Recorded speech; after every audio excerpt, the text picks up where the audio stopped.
Here's President Trump. He is deplaning from Air Force One. He's at Beale Air Force Base in California. He's there to survey fire damage from the raging wildfires. So far, they've killed 75 people, Leland.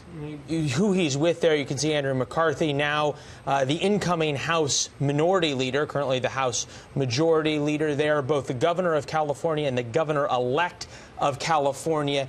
Here he's going to be visiting the town of Paradise, California, which, in the words of Kevin Corke, our White House correspondent who is there, it is basically a moonscape, in his words, that there is quite simply nothing left. It has been burned fully to the ground. That is what they call the campfire there, which has now been contained by about 50% or so.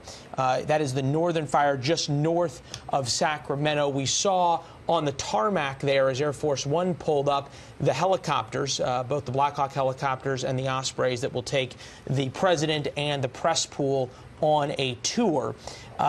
So you understand what's happening here as the president has walked off the plane. There is a press pool traveling with him as well, and we're going to wait and see if the president comes over and makes any remarks to the press as this begins. He had talked to them earlier as he departed. It doesn't look like the president's heading over there. So right now he is headed towards the helicopters for his trip to survey the damage.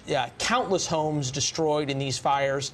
And Jillian, as you pointed out, not only more than 70 people killed, but there are still hundreds of people unaccounted for, as now there are teams going house to house to house. And this is one of the things the president is going to see, searching for people who were not able to make it out. In some cases, there was one way in, one way out, and people just couldn't make it. If you talk, Leland, to the firefighters and first responders on the ground in these types of situations where they face the aftermath of natural disasters, or I don't know if you can actually call this the aftermath, they're still blazing, but this is now part of the hardest task, going and finding people, finding the remains of families and figuring out who is what, figuring out which of those more than 1,000 people missing might eventually enjoy, being reunited with their families and which have passed away. It's a tough, arduous, grueling task ahead of them now. So it's the next 24 hours is going to be painful for folks on every side. Hopefully President Trump being there will give them, a morale boost. Yeah, well, we know the president's going to meet with a number of the first responders and thank them for their efforts. This is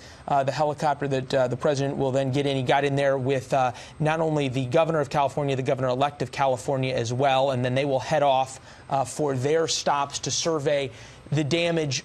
The other part of this, Jillian, for the first responders who are dealing with this, is that fire season continues. We heard from Adam Klotz that the winds are going to pick up through this weekend.